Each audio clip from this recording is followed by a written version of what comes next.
Hello all, welcome back to my stories. స్వేచ్ఛ part 2. స్వేచ్ఛ నాన్న చనిపోయిన తర్వాత అంతిమయాత్రకు సిద్ధం చేశారు. నాన్న చివరిసారి చూపు కోసం స్వేచ్ఛ తల్లడిల్లిపోతుంది. కానీ ఆడపిల్ల శ్మశానానికి రాకూడదని వద్దని చెప్పేశారు. నాన్న చివరిసారి నాకు ఇచ్చిన బహుమతి ఆయన ఫోన్. అందుకే ఆ ఫోన్ని అపురూపంగా చూసుకున్నాను. నాన్న నెంబర్ని నేనే వాడడం మొదలుపెట్టాను. నాన్న జ్ఞాపకంగా జీవితాంతం ఆ నెంబర్ని నేను వాడాలని నిర్ణయించుకున్నాను. నాన్న చనిపోయిన విషయం తెలిసి విశ్వ చాలా బాధపడ్డాడు. బాధపడుతున్నా నన్ను ఓదార్చేవాడు.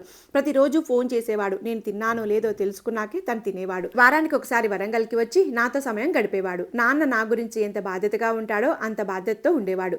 తన ప్రేమ చాలా స్వచ్ఛమైన ప్రేమ. ఎలాంటి కల్మషము ఉండేది కాదు. ఏ రోజు తప్పుగా ప్రవర్తించలేదు. హద్దు దాటి అస్సలు ప్రవర్తించేవాడు కాదు.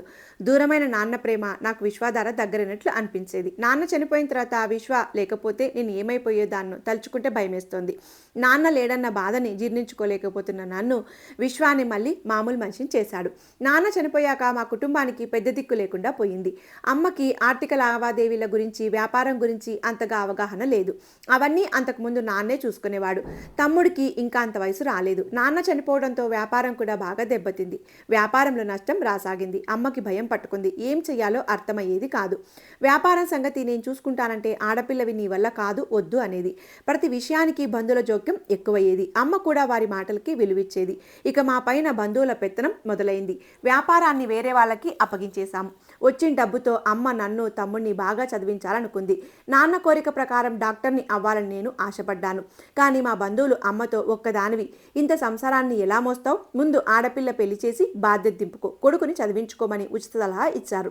అమ్మ కూడా ఆలోచనలో పడింది. ఇప్పుడు 5 సంవత్సరాలు నన్ను మెడిసిన్ చదివించమంటే అమ్మకి తలకు మించిన భారం. ప్రస్తుతానికి పర్వాలేదు, కానీ భవిష్యత్తు ఎలా ఉంటుందో కాబట్టి ఎంత త్వరగా వీలైతే అంత త్వరగా పెళ్లి చేసేయాలని నిర్ణయించుకుంది. పైగా తండ్రి చనిపోయిన సంవత్సరం లోపు ఆడపిల్లకి పెళ్లి చేస్తే ఆ ఇంటికి కీడు తొలగిపోతుందని, మంచి జరుగుతుందని ఎవరో శాస్త్రం చెప్పారంట. ఇక అమ్మ నాకు పెళ్లి సంబంధాలు చూడడం మొదలుపెట్టింది. ఆ సమయంలోనే నాకు పెళ్లి సంబంధాలు చూస్తున్నారన్న విషయం తెలుసుకున్న మా మేనత్త మా అమ్మతో గొడవకు దిగింది. ఇంట్లో మేనల్ని పెట్టుకొని బయట సంబంధాలు ఎలా చూస్తారని మా బావకిచ్చి నన్ను పెళ్లి చేయమని పట్టుబట్టింది. మా బావ వరంగల్లోనే బిజినెస్ చేస్తుంటాడు. బావకు కూడా నన్ను చేసుకోవడం ఇష్టమేనని చెప్పాడు. అమ్మ కూడా దగ్గరి సంబంధం అయితే మంచిదని ఒప్పుకుంది. పైగా ఒకే ఊరిలో ఉంటే కూతురి బాగోగులు చూసుకోవచ్చని అనుకుంది. వెంటనే సంబంధం ఖాయం చేసింది. అసలు నా ప్రమేయం లేకుండా నా పెళ్లి నిర్ణయించడానికి మీరంతా ఎవరు అని అమ్మతో గొడవపడ్డాను. నాన్న బ్రతుకుంటే నన్ను మెడిసిన్ చదివించేవారు. నేను డాక్టర్ని అయ్యేదాన్ని. నేను డాక్టర్ అవ్వాలనుకున్నది నాన్న కోరిక మేరకే. నేను ఆయన కోరిక తప్పకుండా తీరుస్తాను. నేను మెడిసిన్ అయ్యే వరకు పెళ్లి చేసుకునని ప్రతిరోజు గొడవ పడేదాన్ని. అమ్మకి నా పైన బెంగ పెరిగిపోయింది. నా భవిష్యత్తు గురించి దిగులుతో ఆరోగ్యం పాడు చేసుకుంటుంది. నాకేం చేయాలో అర్థమయ్యేది కాదు. నేను విశ్వని ప్రేమిస్తున్న విషయం అమ్మకు చెప్పేద్దామని నిర్ణయించుకున్నాను. అదే విషయం విశ్వతో చెప్పాను. కానీ విశ్వ నుండి నేను ఊహించిన సమాధానం వచ్చింది. నీకేమైనా పిచ్చా? మన ప్రేమ విషయం అప్పుడే ఎలా చెప్తావు? చెప్తే మీ ఇంట్లో ఎలా ఒప్పుకుంటారు? మీ కులం వేరు, మా కులం వేరు. కనీసం నేను ఇంకా ఉద్యోగం చేస్తూ మంచి పొజిషన్కి కూడా రాలేదు. చదువు కూడా పూర్తి కాకుండా పెళ్లి అంటే మన ఇద్దరి భవిష్యత్తులు పాడైపోతాయి అన్నాడు. అప్పటి వరకు నేను చెప్పిన దానికి అతని నోటి వెంట లేదు, కాదు అన్న సమాధానం వినలేదు. మొదటిసారి వినేసరికి చాలా బాధేసింది. కానీ అతని మాటల్లో కూడా అర్థం ఉంది. మరిప్పుడు నన్నేం చేయమంటావు విశ్వ అన్నాను అసహాయంగా. నా ఇంజనీరింగ్ పూర్తి చేసి నేను జాబ్ తెచ్చుకునేసరికి ఎలాగైనా ఇంకా 4 ఏళ్ళు పడుతుంది. నువ్వు కూడా మీ నాన్న కోరిక ప్రకారం మెడిసిన్ చేయాలి. ఇవేమీ జరగకుండా పెళ్లి చేసుకోమనగానే ఎలా ఒప్పుకుంటావు? నువ్వే మీ అమ్మకి ఎలాగైనా నచ్చచెప్పు. ఏదో ఒకటి చేసి మీ అమ్మ మనసు మార్చు అని చెప్పాడు. అతను చెప్పినంత తేలిక కాదు మా ఇంట్లో వ్యవహారం. అమ్మకి పెళ్లి చేసి నా బరువు దించేసుకోవాలి. విశ్వకి ఇప్పుడే పెళ్లి అని కొత్త బరువు తెచ్చిపెట్టుకోవటం ఇష్టం లేదు. నన్ను మా ఇంట్లో వాళ్ళు కానీ విశ్వ కానీ ఒక బరువుగానే చూస్తున్నారు. కానీ ఒక మనిషిగా చూడడం లేదు. నా మనసులో ఏముందో ఎవరికి అక్కర్లేదు. నేనేం చేయాలనుకుంటున్నానో, నేనేమనుకుంటున్నానో ఎవరు పట్టించుకోవటం లేదు. ఇప్పుడు విశ్వ విషయం ఇంట్లో చెప్పి లేనిపోని కొత్త తలనొప్పులు తెచ్చిపెట్టుకోవడం నాకు ఇష్టం లేదు. అలాగని ఇష్టం లేని పెళ్లి చేసుకుని జీవితాంతం బాధపడలేను.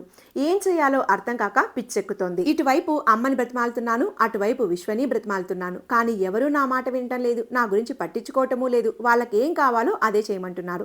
ఇంతలో నిశ్చితార్థానికి ముహూర్తం కూడా నిర్ణయించేశారు. 4 రోజుల్లో నిశ్చితార్థం. అదే విషయం విశ్వకి చెప్పాను. చదువుకోవడానికి ఒక 3 ఏళ్లు పెళ్లి ఆపలేని దానివి రేపు నాతో పెళ్లికి మాత్రం ఎలా మీ ఇంట్లో ఒప్పిస్తావని విశ్వ నా పైన ఎదురుదాడి చేయసాగాడు. నీకు నేను కావాలంటే ఎలాగైనా ఆ పెళ్లి ఆపు చేయించు. నాకు కొన్నాళ్ళు టైం ఇవ్వు. నేను నిన్ను తప్ప ప్రపంచంలో వేరే అమ్మాయిని ఎవరిని ఇష్టపడలేదు. నువ్వు లేకపోతే నేను బ్రతకలేను. అలాగని ఇప్పటికిప్పుడు మీ ఇంటికి వచ్చి మాట్లాడేంత ధైర్యం కూడా నాకు లేదు.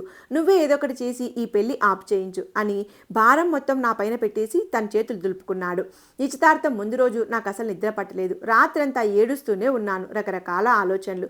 నా ప్రేమ విషయం ఇంట్లో చెప్తే ఒకవేళ పాజిటివ్గా రియాక్ట్ అయినా ఇప్పుడు నన్ను పెళ్లి చేసుకోవడానికి విశ్వ సిద్ధంగా లేడు కదా. కారణం లేకుండా పెళ్లి ఆపమంటే వీళ్ళు వినటం లేదు.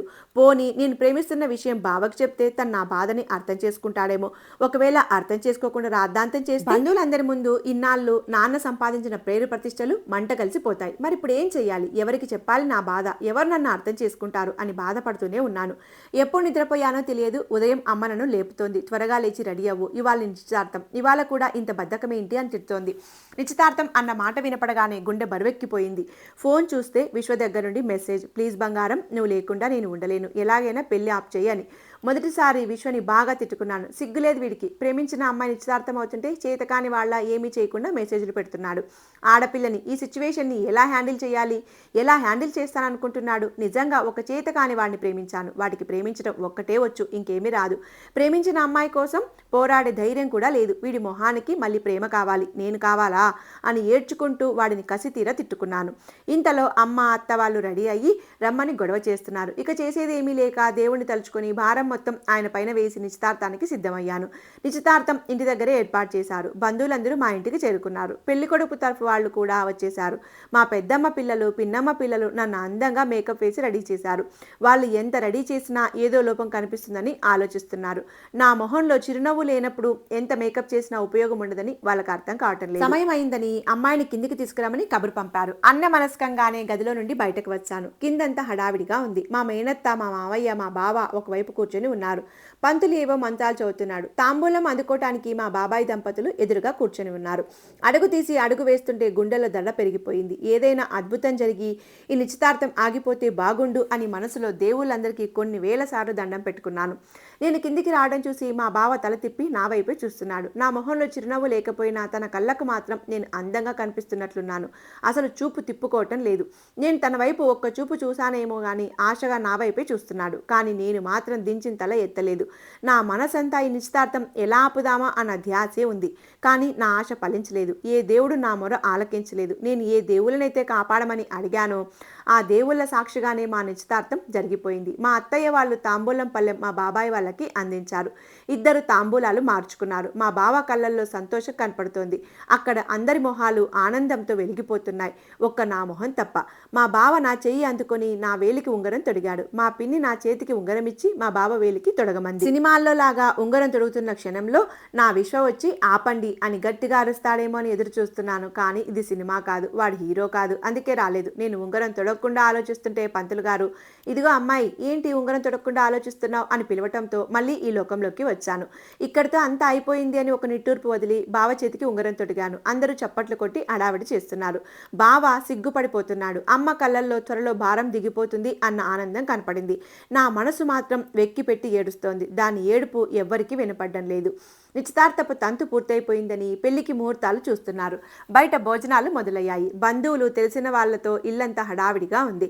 మాకు పెళ్లి చూపులు కూడా లేకుండా సరాసరి నిశ్చితార్థం ఏర్పాటు చేయడంతో ఇద్దరికి కలిసి మాట్లాడుకునే వెసులుపాటు దొరకలేదు.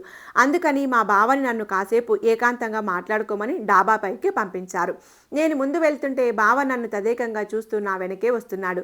అతని చూపులు కూడా నాకు చాలా అసౌకర్యంగా అనిపించాయి. అతని చూపులు భరించలేకపోతున్నాను. డాబా పైకి చేరుకున్నాక ఇద్దరం ఒకరికి ఒకరు ఎదురుగా నిలబడ్డాం. వెనక నుండే మా బావ చూపులు భరించలేకపోయాను. ఇక ఎదురుగా నిలబడేసరికి నన్ను చూపులతోనే తినేస్తున్నాడేమో అన్నంత దారుణంగా చూస్తున్నాడు. ఇంతలో తనే మొదలుపెట్టాడు. నీకు తెలుసా, నువ్వంటే నాకు చిన్నప్పటి నుండి చాలా ఇష్టం. పెళ్ళంటూ చేసుకుంటే నిన్నే చేసుకోవాలని డిసైడ్ అయ్యాను. అందుకే నీకు పెళ్లి సంబంధాలు చూస్తున్నారు అనగానే వెంటనే మా అమ్మని పంపించాను మాట్లాడమని. అయినా నీకు నాకన్నా మంచివాడిని మీ అమ్మ ఎక్కడి నుండి తీసుకొచ్చేది? ఎవడో ఒకరిని ఇచ్చి కట్టబెట్టేది, బరువు తెంచుకునేది. నువ్వు చాలా అదృష్టవంతురాలివి, అందుకే నాకు భార్య కాబోతున్నావు అన్నాడు. ఆ మాటలకి నాకు చిర్రెత్తుకొచ్చింది. వీడేంటి నన్ను, నా కుటుంబాన్ని ఏదో ఆదుకుంటున్నట్లుగా మాట్లాడుతున్నాడు? వీడిని చేసుకోవడం నా అదృష్టమా? అసలు నా ఇష్టాయిష్టాలతో సంబంధం లేకుండా, నాకు ఇష్టమో లేదో కూడా కనుక్కోకుండా ఏదో బొమ్మ నచ్చింది కొనుక్కున్నాను అన్నంతగా తేలికగా మాట్లాడుతున్నాడు. నాకు ఒక మనసు ఉంటుందని వీళ్ళకి అర్థం కాదా అని లోపల మా బావని తిట్టుకుంటున్నాను. మేము డాబాకి ఒక చివర్లో నిల్చున్నాము. పిట్టగోడ పైన పూల కుండీలు ఉన్నాయి. నేను మా బావ కళ్ళల్లోకి చూడకుండా పిట్టగోడని ఆనుకుని కిందకి చూస్తున్నాను. కింద భోజనాలు ఇంకా జరుగుతున్నాయి. ఇంతలో మాట్లాడుతూ అకస్మాత్తుగా నా చెయ్యి పట్టుకుని నన్ను దగ్గరికి లాక్కోబోయాడు. ఆ ఊహించని పరిణామానికి నేను బిత్తురుపోయాను. నేను తుల్లిపడేసరికి నా చెయ్యి పూలకుండికి తగిలింది. అది కింద పడింది. ఆ శబ్దానికి భోజనాలు చేస్తున్న వాళ్ళందరూ ఒక్కసారిగా పైకి చూశారు. ఇంతలో షాక్లో ఏం చేస్తున్నానో అర్థం కాక వెంటనే మా బావ చెంప పగలగొట్టాను. ఆ శబ్దం కింద భోజనాలు చేస్తున్న వాళ్ళందరికీ కూడా వినిపించేంత గట్టిగా కొట్టాను. నేను కొట్టిన చెంపదెబ్బ కన్నా నేను కొట్టడం కింద ఉన్న వాళ్ళందరూ చూశారన్న అవమానంతో మా బావ రగిలిపోయాడు. విచక్షణ మరిచి పశువులా నా పైన అరిచాడు. ఏమనుకుంటున్నావు? ఏదో కాబోయే దానివని కాస్త చనువుతో దగ్గరికి తీసుకుంటే నన్ను కొడతావా? అసలు నీకు ఈ పెళ్లి ఇష్టం ఉందా లేదా అని అడిగాడు. ఈ ప్రశ్న అడగాల్సింది ఇప్పుడు కాదురా బాబు, మన నిశ్చితార్థానికి ముందు అడగాలి. ఇప్పుడు అడుగుతున్నావేంట్రా బాబు అని మనసులో అనుకొని తలదించుకున్నాను. నేను సమాధానం చెప్పకపోయేసరికి మా బావకి ఇంకా చిర్రెత్తుకొచ్చింది. నానా రాద్ధాంతం చేశాడు. వాడు చేసిన వెధవ పని చెప్పకుండా నేను కొట్టిన విషయం చెప్పి రచ్చ చేశాడు. అక్కడ నన్ను తప్పు పట్టడం నాకు నచ్చలేదు. నేను కూడా వాడు చేసిన పని గురించి చెప్పాను. కొందరు నన్ను సమర్థించారు. ఇంకొందరు అంత చిన్న విషయానికి అంత రాద్ధాంతం చేయాలా అని తిట్టారు. ఇరు వర్గాల వాదాపవాదాలు జరిగిన తర్వాత చివరికి మా బావ వాళ్ళు ఈ పెళ్లి వద్దు, మీ పిల్ల వద్దు అని దండం పెట్టి నిశ్చితార్థం రద్దు చేసేసి వెళ్ళిపోయారు. అంతే, అందరి మొహాల్లో విషాదం. నాకు మాత్రం ఇదంతా ఏదో కలగా అనిపించింది. అంతా అయిపోయింది అనుకుంటున్న సమయంలో అనుకోని అదృష్టం నన్ను వరించింది. నాకు నిశ్చితార్థం క్యాన్సిల్ అయినందుకు మనసులో చెప్పుకోలేనంత ఆనందం వేసింది. అనవసరంగా దేవుడిని తిట్టుకున్నానని లెంపలేసుకున్నాను. అమ్మ శోకాలు మొదలుపెట్టింది. నన్ను బాగా తిడుతోంది. అంత చిన్న విషయానికి అంత రాద్ధాంతం చేశానని. అసలు అక్కడ నేనేమి చేశానో నాకేమీ అర్థం కాలేదు. నా పర్మిషన్ లేకుండా నా ఒంటిపైన చేయి వేస్తే అంతకంటే ఏ ఆడపిల్లైనా ఎలా స్పందిస్తుందో అర్థం కాలేదు నాకప్పుడు. అయినా ఆడపిల్ల మనసిస్తే సర్వస్వం ఇస్తుంది. నచ్చకుండా కనీసం చిటికెన వేళ తాకినా తట్టుకోలేదు. ఈ విషయం కూడా తెలియని వాడేం మగాడు అని అనుకున్నాను నేను. ఇంతలో నిశ్చితార్థానికి వచ్చిన బంధువులు, స్నేహితులు అందరూ ఒక్కొక్కరిగా బయలుదేరడం మొదలుపెట్టారు. కొందరు అమ్మని పరామర్శిస్తుంటే ఇంకొందరు నా దగ్గరికి వచ్చి ధైర్యం చెప్తున్నారు.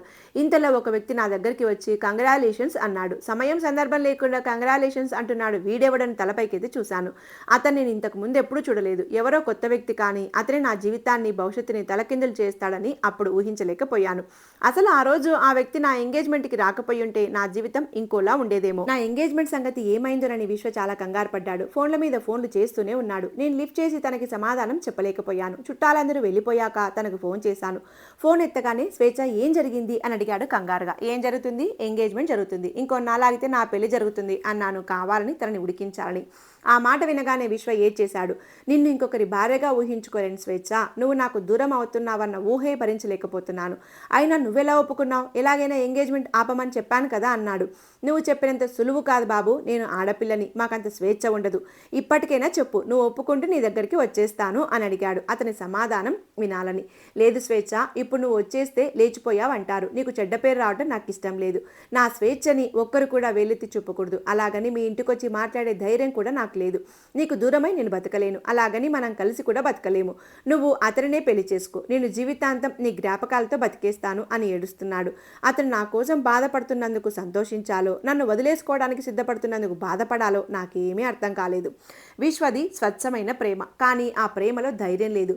ప్రేమించిన వారి కోసం ఎంతకైనా తెగించే సాహసం చేయలేని ఒక పిరికి ప్రేమికుడని మాత్రం అర్థమైంది. బాబు దేవదాసు, నీ త్యాగాలు నేను భరించలేను, కానీ ఎక్కువ ఫీల్ అయిపోకు. ఎంగేజ్మెంట్ జరిగింది కానీ పెళ్లి క్యాన్సిల్ అయిపోయింది అని జరిగిన విషయం చెప్పాను. అంతే, విశ్వ గొంతులో ఆనందం తొణికిసలాడింది. అతని గుండెల్లో భారం మొత్తం దిగిపోయింది. థ్యాంక్ యూ సో మచ్ స్వేచ్ఛ, I love you so much అని అరిచాడు ఆనందంతో. పెళ్లి క్యాన్సిల్ అవడంతో అమ్మ చాలా బాధపడింది. పైగా బంధువులు తలాకొకరికో మాట అంటుండడంతో అమ్మ మరింత బాధపడసాగింది. మీ అమ్మాయి కావాలనే పెళ్లి చెడగొట్టినట్లయింది. ఏమైనా ప్రేమ వ్యవహారాలు ఉన్నాయేమో కనుక్కోమని, ఆ తర్వాతే పెళ్లి సంబంధాలు చూడమని ఇలా ఒక్కొక్కరు అమ్మకి లేనిపోని అనుమానాలు, భయాల్ని కల్పించారు. అమ్మకు కూడా అనుమానం మొదలైంది. నన్ను పిలిచి నువ్వెందుకు ఎంగేజ్మెంట్ రోజు అలా ప్రవర్తించావు? నీకు పెళ్లి చేసుకోవడం ఇష్టం లేదా? ఎవరినైనా ప్రేమిస్తున్నావా అని నిదానంగా అడిగింది. ఆ క్షణంలో విశ్వ గురించి అమ్మకి చెప్పేద్దాం అనుకున్నాను. కానీ చెప్తే అమ్మ ఖచ్చితంగా ఒప్పుకోదని తెలుసు. పైగా విశ్వని వచ్చి మాట్లాడమంటే ఇప్పుడు కాదు, ఇంకో 3 ఏళ్ళు ఆగమను అంటున్నాడు. ఇప్పుడు చెప్పి లేనిపోని తలనొప్పులు తెచ్చుకోవడం అవసరం లేదనిపించింది. అదేమీ లేదమ్మా, నేను నిజంగా కావాలని చెడగొట్టలేదు. బావే హద్దు మీరి ప్రవర్తించాడు. ఆ క్షణంలో అలా అనుకోకుండా జరిగిపోయింది. నేను కావాలని చేయలేదు అని చెప్పాను. అమ్మ కూడా నమ్మినట్లే చూసింది. ఇదే మంచి సమయం అనుకుని అమ్మతో, అమ్మ నేను చదువుకుంటాను అంటున్నా వినకుండా పెళ్ళి పెళ్ళి అన్నావు, చూడు ఏమైందో. ఈ పెళ్ళి నాన్నకు కూడా ఇష్టం లేదనుకుంటా, అందుకే అలా ఆగిపోయింది. నేను నాన్న కోరిక ప్రకారం చదువుకుంటాను, కొన్నాళ్ళు ఈ పెళ్లి గోల వదిలేయి, నన్ను ప్రశాంతంగా చదువుకో నువ్వు ప్లీజ్ అమ్మా అని బ్రతిమలాడాను. ఇప్పుడు నిన్ను మెడిసిన్ చదివించాలి అంటే చాలా ఖర్చుతో కూడుకున్న పని. నాన్న ఉంటే అవన్నీ చూసుకునేవాడు. ఇప్పుడు నాకు అంత స్తోమత లేదు. నీ పెళ్లి కోసం డబ్బులు దాచాను, ఇప్పుడు నీ చదువు కోసం అవి ఖర్చు చేస్తే మళ్ళీ నీ పెళ్లి సమయానికి ఇబ్బంది పడాలి అన్నది. ఆ టైంకి ఎలాగోలా అవే అడ్జస్ట్ అవుతాయిలే అమ్మా, ముందు నన్ను కాలేజీకి వెళ్ళనివ్వు ప్లీజ్ అమ్మా, ఇంకా నిన్నేమీ అడగను ప్లీజ్ అని బ్రతిమలాడాను. అమ్మ కూడా ఇప్పుడే పెళ్లి చెడిపోయి నలుగురు దృష్టిలో పడింది. మళ్ళీ వెంటనే పెళ్లి అంటే తనకు కూడా ఇబ్బంది అని అనుకుని, సరే నీ ఇష్టం చదువుకో, కానీ నీ మీద నమ్మకంతోనే నిన్ను కాలేజీకి పంపుతున్నాను. కాలేజీకి వెళ్ళాక ప్రేమలు దోమలు అన్నావంటే మాత్రం నేను భరించలేను. మీ నాన్నగారి పరువు పోవటానికి నేను ఒప్పుకోను. కాలేజీకి పోయి బుద్ధిగా చదువుకో. ప్రేమలు బాయ్ ఫ్రెండ్స్ అంటే మాత్రం కాలేజీ మాన్పించి పెళ్లి చేసేస్తాను అని చాలా గట్టిగా హెచ్చరిక జారీ చేసింది. నేను కూడా ముందు ఎలాగైనా కాలేజీ జాయిన్ అయితే చాలని సరే అని మాటిచ్చాను. నేను కాలేజీకి వెళ్తే అన్ని సమస్యలు తీరిపోతాయి. విశ్వ అడిగినట్లు మాకు కొంచెం సమయం దొరుకుతుంది. అమ్మకి నాకు పెళ్లి చేయాలన్న ధ్యాస తగ్గుతుంది. నాన్న కోరిక ప్రకారం నేను మెడిసిన్ పూర్తి చేయొచ్చు అనుకున్నాను. అమ్మ ఒప్పుకోవటంతో నా ఆనందానికి అవధులు లేవు. వెంటనే విశ్వకు ఫోన్ చేసి జరిగిన విషయం చెప్పాను. విశ్వ కూడా నేను కాలేజీ జాయిన్ అవుతుండడంతో చాలా సంతోషపడ్డాడు. మీ అమ్మ పెళ్లి అనగానే నువ్వు ఎక్కడ దూరం అయిపోతావు అని భయపడ్డాను. ఇప్పుడు నా మనసు కాస్త కుదుటపడింది అని చెప్పాడు. నేను కాలేజీలో జాయిన్ అయ్యాను. నా జీవితంలో చెలరేగిన ఉప్పెనలు తగ్గుముఖం పట్టాయి. ఇక నా జీవితం సాఫీగా సాగిపోతుంది అని ఆనందపడ్డాను. కానీ ఆనందం ఎక్కువ కాలం నిలవలేదు. ఒకరోజు నేను కాలేజీకి వెళ్తుంటే దారిలో ఒక వ్యక్తి నన్ను వెనక నుండి వచ్చి స్వేచ్ఛ స్వేచ్ఛ అని అరవసాగాడు. అతన్ని పిలుపు విని వెనక్కి తిరిగి చూశాను. అతన్ని ఎక్కడో చూసినట్లు ఉంది కానీ గుర్తు రావటం లేదు. ఎవరండి మీరు అని అడిగాను. నా పేరు ఈశ్వర్, నన్ను గుర్తుపట్టలేదా అని అన్నాడు. లేదండి, జ్ఞాపకం రావటం లేదు అన్నాను. అదే ఆ రోజు మీ ఎంగేజ్మెంట్కి వచ్చాను కదా, నేను మీ బంధువు వాసు వాళ్ళ ఫ్రెండ్ని అన్నాడు. అప్పుడు గుర్తొచ్చింది, ఇతనే కదా ఆ రోజు సందర్భం లేకుండా వచ్చి కంగ్రాచులేషన్స్ అని చెప్పి వెళ్ళిపోయాడు అని అనుకున్నాను. ఓ మీరు వాసు వాళ్ళ ఫ్రెండా, చెప్పండి ఎందుకు పిలిచారు అన్నాను.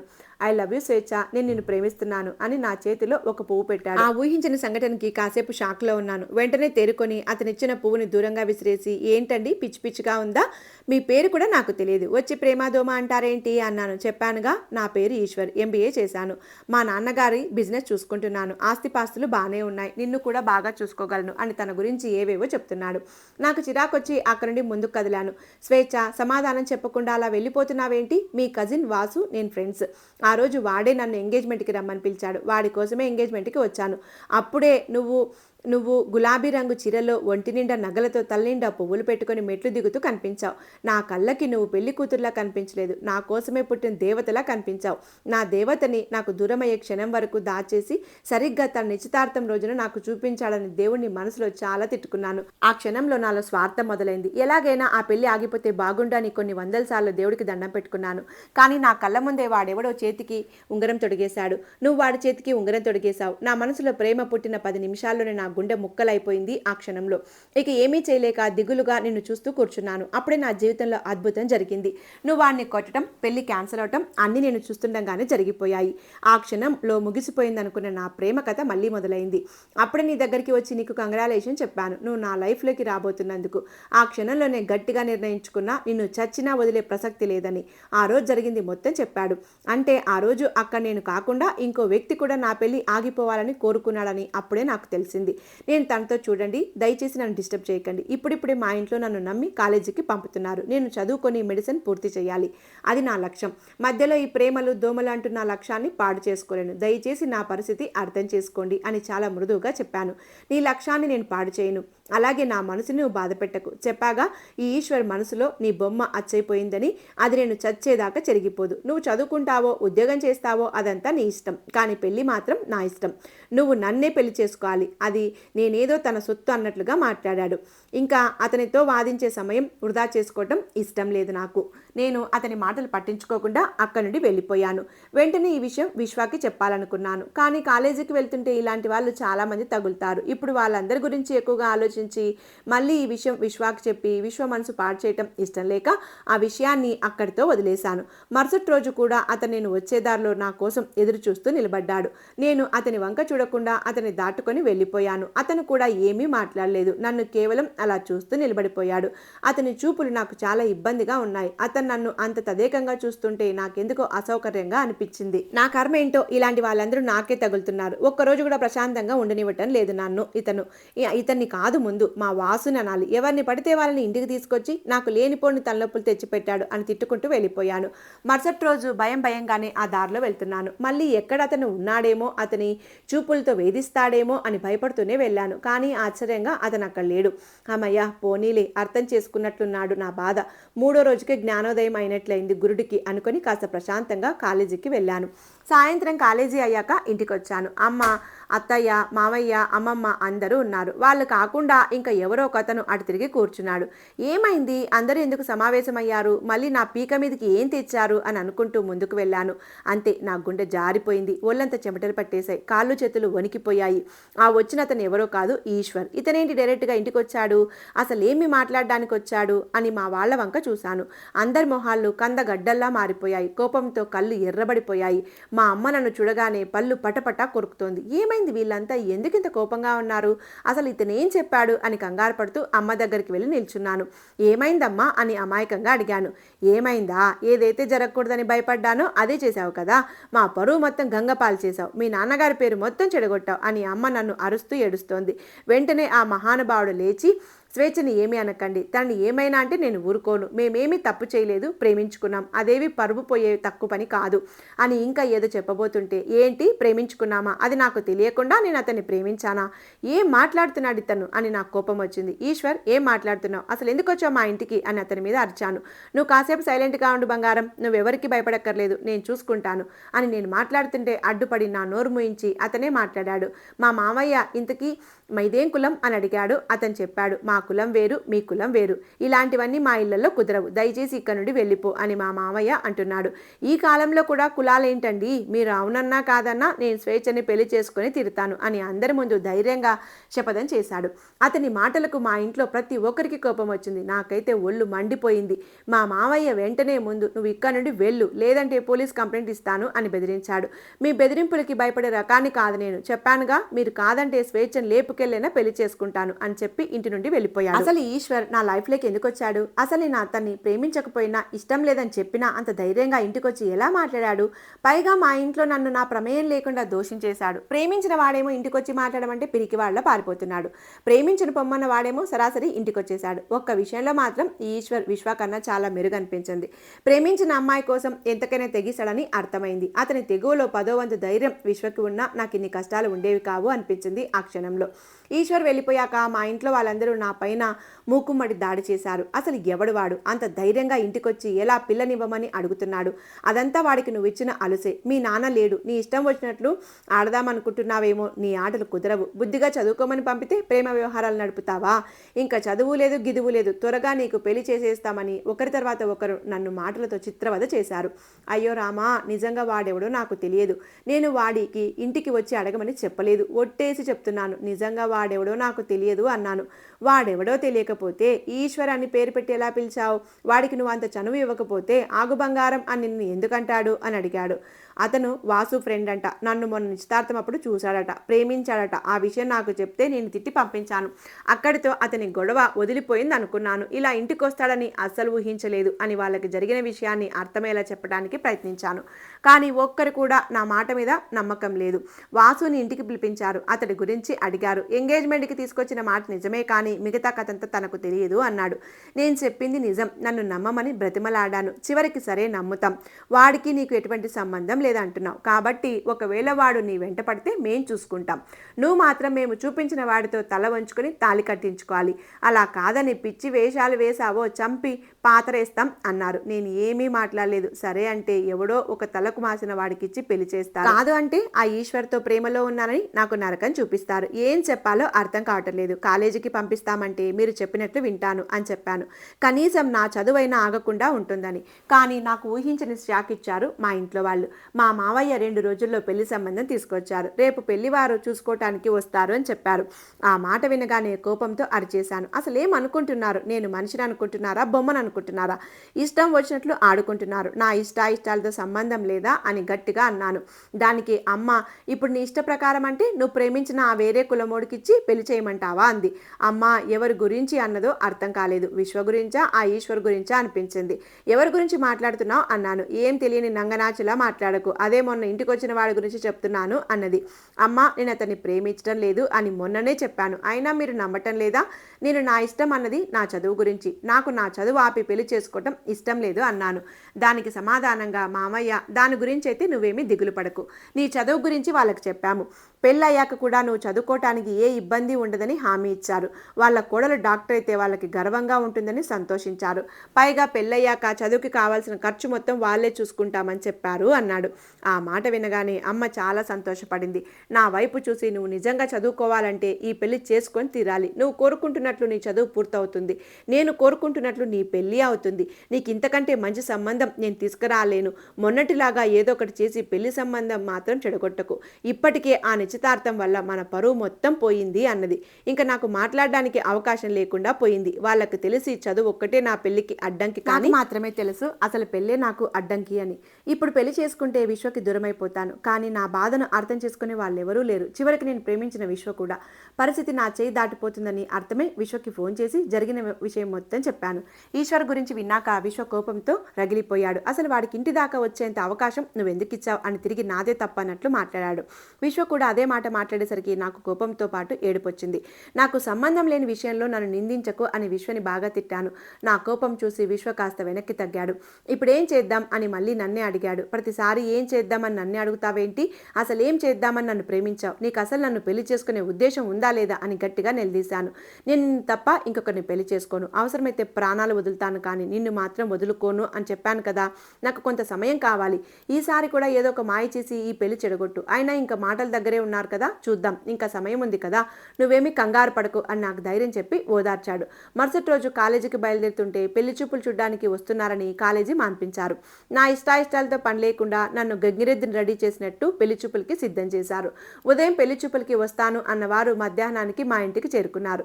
పెళ్లి కొడుకు వాళ్ళ అమ్మా నాన్న, ఇంకొంతమంది బంధువులు వచ్చారు. దేవుడా, ఆ పెళ్లి కొడుకు నేను నచ్చకూడదు, ఈ పెళ్లి జరగకూడదు, నువ్వే మళ్ళీ ఇంకోసారి గండ నుండి కాపాడాలి స్వామి అని వేడుకున్నాను. కానీ వీడు కూడా నన్ను చూడడంతోనే చొంగ కార్చడం మొదలుపెట్టాడు. వాడి వాలకం చూస్తేనే అర్థమైపోయింది వాడికి నేను నచ్చి చచ్చానని. ఇప్పుడు వాడినే పిల్ల నచ్చిందా అని అడుగుతున్నారు, కానీ అబ్బాయి నచ్చాడా అని ఒక్కరు కూడా నన్ను అడగడం లేదు. వాడు నేను నచ్చానని చెప్పడంతో ఇంట్లో వాళ్ళు మిగతా విషయాలు మాట్లాడడం చకచక జరిగిపోతున్నాయి. అక్కడ నేను ఒక మూగదానిలో నోరు మెదపకుండా కూర్చున్నాను. మీకు అమ్మాయి నచ్చితే ఇప్పుడే ముహూర్తాలు పెట్టించేసుకుందాం, ఇవాళ మంచి రోజు కూడా, పైగా మాకు నిశ్చితార్థం అచ్చుబాటు కాలేదు కాబట్టి అన్నీ నచ్చితే త్వరగా పెళ్లి చేసేద్దాం అని మా మామయ్య మాట్లాడుతున్నారు వాళ్ళతో. వాళ్ళు కూడా పిల్ల దొరకడమే గొప్ప అన్నట్లుగా ఏమీ ఆలోచించకుండా అన్నిటికీ ఒప్పుకుంటున్నారు. అప్పటికప్పుడు పంతుల్ని పిలిపించి ముహూర్తాలు చూడసాగారు. నాకు గుండెల్లో గుబులు మొదలైంది. ఈ పెళ్లి ఎలా తప్పించుకోవాలరా దేవుడా అని ఆ దేవుణ్ణి తలుచుకుంటున్నాను. కానీ ఈసారి ఆయన కనికరించలేదు. నా కళ్ళ ముందే ముహూర్తాలు నిర్ణయించేసి అప్పటికప్పుడు లగ్నపత్రిక కూడా రాయించేశారు. నాకేం చేయాలో పాల్పోవటం లేదు, అంతా గందరగోళంగా ఉంది. లగ్నపత్రిక కూడా రాసుకున్నాక వాళ్ళు ఇక బయలుదేరిపోయారు. ఇంతలో మా వాళ్ళు వాళ్ళని మధ్యాహ్నం సమయం అయిందని భోజనం చేసి వెళ్ళమని బ్రతిమలాడారు. వాళ్ళు కూడా వెంటనే ఒప్పుకున్నారు. ఆ వంకతో నన్ను కాసేపు చూసుకోవచ్చని ఆ పెళ్లి కొడుక్కి తాపత్రయం. ఏదో మాట వరుసకి భోజనం చేయమంటే వాళ్ళు నిజంగానే ఆగిపోయేసరికి మా వాళ్ళకి కాళ్ళు చేతులు ఆడడం లేదు. అప్పటికప్పుడు వంటల కార్యక్రమం మొదలుపెట్టారు. ఇంతలో అమ్మ ఆ పెళ్లి కొడుకుని తీసుకొని నన్ను ఇల్లు చూపించమని చెప్పింది. నేను వెళ్ళనని కళ్ళతోనే సైగ చేశాను. అమ్మ కోపంగా చూసింది. ఇక నాకు తప్పలేదు. అతగాడిని తీసుకుని మా ఇల్లు మొత్తం చూపించసాగాను. వాడు కుక్క పిల్లలా తోకాడించుకుంటూ నా వెనకే తిరగసాగాడు. నాకు చాలా చిరాకుగా ఉంది, కానీ ఏం చేయలేని పరిస్థితి. ఇల్లు చూసే వంకతో నన్ను కావాలని తాకటానికి ప్రయత్నిస్తున్నాడు. నేను వాడికి దూరం జరుగుతున్నాను. ఇంతలో భోజనాలు సిద్ధమయ్యాయని మమ్మల్ని పిలిచారు. అమ్మయ్యా అని ఊపిరి పీల్చుకొని కిందికి వెళ్ళాను. డైనింగ్ టేబుల్ మీద వంటకాలని సిద్ధం చేసి భోజనాలకి కూర్చోమన్నారు. ఇంతలో పెళ్లి కొడుకు వాళ్ళ అమ్మ చెవిలో ఏదో గుసగుసలాడాడు. వాళ్ళ అమ్మ మా అమ్మతో, అమ్మాయిని కూడా కూర్చోమానండి, కాసేపు మా ఎదురుగా ఉన్నట్లుంటుంది అన్నది. అమ్మ ఇబ్బంది పడుతూనే నన్ను కూడా భోజనాలకి పక్కకి కూర్చోమంది. అక్కడ నేను తోలుబొమ్మలాగా మా వాళ్ళు ఎలా ఆడిస్తే అలా ఆడుతున్నాను. వెళ్ళి ఆ పెళ్లి కొడుకు ఎదురుగా కూర్చున్నాను. వాడు కంచంలో భోజనంతో పాటు కళ్ళతో నన్ను కూడా తినేస్తున్నాడు. ఇంతలో నేను ఊహించని విధంగా వాడు తన కాలితో నా కాలిపైన రుద్దుతున్నాడు. నాకు ఒళ్ళంతా తేళ్లు జరులు పాకినట్లయింది. దిగ్గున లేచి నిల్చున్నాను. నేను అలా అకస్మాత్తుగా లేచేసరికి అందరూ వింతగా చూశారు. ఆ పెళ్లి కొడుకు కంగు తిని వెనక్కి జరిగాడు. ఇక అక్కడ ఒక్క నిమిషం కూడా ఉండబుద్ధి కాలేదు. అసలు ఆడదాని ఒంటి మీద చేయి వేసే ముందు తనకిష్టమా కాదా అన్న ఇంగిత జ్ఞానం కూడా ఉండదా ఈ వెధవలకి అనిపించింది. అప్పుడు వాడు నా ఇష్టంతో పని లేకుండా నా పైన చేయి వేశాడు. కానీ నన్ను దోషించేశాడు. ఇప్పుడు వీడు జంతువులాగా ప్రవర్తిస్తున్నాడు. ఇప్పుడు నేను ఏమైనా స్పందిస్తే మళ్ళీ నేనే కావాలని చేశానని అంటారు. అందుకే ఏమీ మాట్లాడకుండా లేచి వెళ్ళి చేయి కడుక్కున్నాను. రూమ్లోకి వెళ్ళి తలుపు గడియ పెట్టుకొని నా దుస్థితిని తలుచుకుంటే నేనే ఏడ్చుకున్నాను. అదేంటి మీ అమ్మాయి అలా లేచి వెళ్ళిపోయింది అని అడిగారు వాళ్ళు. అదేమీ లేదండి, కొంచెం సిగ్గుపడింది మీ అందరి ముందు కూర్చోవటానికి అని ఏదో సర్ది చెప్పింది అమ్మ. వాళ్ళు కూడా ఇంకా ఆ విషయం వదిలేసి పెళ్లి కార్యక్రమాలు మొదలుపెట్టి ఫోన్ చేస్తామని చెప్పి బయలుదేరారు.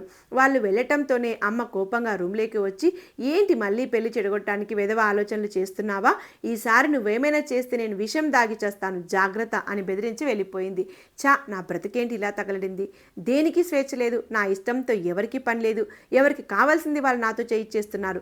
నా జీవితంతో ఇలా ఆడుకుంటున్నారు. అసలు ఇలాంటి బ్రతుకు బతకడం కన్నా చావడం మేలు అని అనిపించింది ఆ క్షణంలో. కానీ విశ్వతో నేను కలల కన్నా బంగారు భవిష్యత్తు ఎక్కడ దూరం అయిపోతుందో అని మళ్ళీ ఆలోచనలో పడ్డాను. రాత్రికి అందరూ పడుకున్నాక డాబా పైకి వెళ్ళి విశ్వకి ఫోన్ చేశాను. యథాప్రకారం ఏమైంది అని కంగారు పడ్డాడు. ఈసారి ఏ దేవుడు నన్ను కాపాడలేదు. పెళ్లి చూపులు అయిపోయాయి. లగ్నపత్రిక కూడా రాసుకున్నారు. ఇంకో నెల రోజుల్లో నా పెళ్లి. ఇప్పుడు కూడా నువ్వు టైం కావాలి, చదువుకోవాలి అని చెప్పావనుకో, ఇక నీ ఇష్టం. నేను నీకు శాశ్వతంగా దూరం అయిపోతాను అని చెప్పాను. ప్లీజ్ స్వేచ్ఛ, అర్థం చేసుకో. చదువు పూర్తి చేయకుండా నిన్ను పెళ్లి చేసుకొని ఎలా పోషించమంటావు? పైగా నాకు ఒక చెల్లి ఉంది. నా వల్ల తన భవిష్యత్తు కూడా పాడవుతుంది. మనం వేసే ఒక తప్పటడుగు వల్ల ఇంతమంది జీవితాలు నాశనం అవుతాయి. మన కుటుంబాల పరువులు పోతాయి అని మళ్ళీ నాకు నచ్చజెప్పడానికి ప్రయత్నిస్తున్నాడు. ఇక నాకు కోపం కట్టెలు తెంచుకుంది. ఎంతసేపు నీ చదువు, నీ భవిష్యత్తు, నీ చెల్లి పెళ్లి, కుటుంబం పరువు ఇవేనా? నా గురించి ఏమీ ఆలోచించవా? నన్ను ఎందుకు ప్రేమించావు? నా జీవితంలోకి ఎందుకు వచ్చావు? నువ్వు లేకపోతే నాకు ఇన్ని బాధలు ఉండేవి కావు. ఇప్పుడు మనసు నీకు ఇచ్చి ఇంకొకరితో కాపురం చేయాలా? దానికన్నా చావటం మేలు. అయినా నీ అంత పిరికి వేదవని నేను ఎక్కడా చూడలేదు. నీకన్నా ఆ ఈశ్వర్ 100 రెట్లు బెటర్. మగాడిలా మా ఇంటికొచ్చి నన్ను పెళ్లి చేసుకుంటానని అడిగాడు. వాడిని ప్రేమించిన నా బతికిలా ఉండేది కాదేమో అని విశ్వ మీద కోపంతో అరిచాను. ఆ మాటలకి విశ్వకి కోపం వచ్చింది. ఓహో, నాకన్నా వాడే నీకు మంచిగా కనిపిస్తున్నాడా? అయితే వాడినే చేసుకోపో. నాకు ఫోన్ చేసి నన్ను టార్చర్ చేయడం ఎందుకు అన్నాడు. విశ్వ మాటలకి నాకు చాలా కోపం వచ్చింది. కోపం నశాలానికి ఎక్కింది. విశ్వని అడ్డమైన తిట్లు తిట్టాను. నిన్ను ప్రేమించినందుకు నాకు తగిన శాస్త్ర జరిగింది. ఇక జన్మలో నీతో మాట్లాడను. అసలు నేను బ్రతికే ఉండను. నేను చస్తే అందరూ ప్రశాంతంగా ఉంటారు. ఇంకెప్పుడు నా గురించి ఆలోచించకు. ఈ క్షణం నుండి నువ్వెవరో నేనెవరో అని చెప్పి ఫోన్ కట్ చేశాను. మామూలుగా అయితే విశ్వ వెంటనే తిరిగి కాల్ చేస్తాడు. కానీ ఆ రోజు చేయలేదు. ఏడుస్తూ అతని ఫోన్ కోసం ఎదురు చూస్తున్నాను. ఇంతలో వేరే నెంబర్ నుండి కాల్ వచ్చింది. నేను ఆ విశ్వాన్ని ఆశతో లిఫ్ట్ చేశాను. కానీ ఫోన్ చేసింది విశ్వ కాదు, ఈశ్వర్. నేను ఈశ్వర్ని. ఏం చేస్తున్నా బంగారం అని అడిగాడు. నాకు కోపం కట్టెలు తెంచుకుంది. అసలు దీనికంతటికి కారణం నువ్వే. నీ వల్ల నా చదువు ఆగిపోయింది.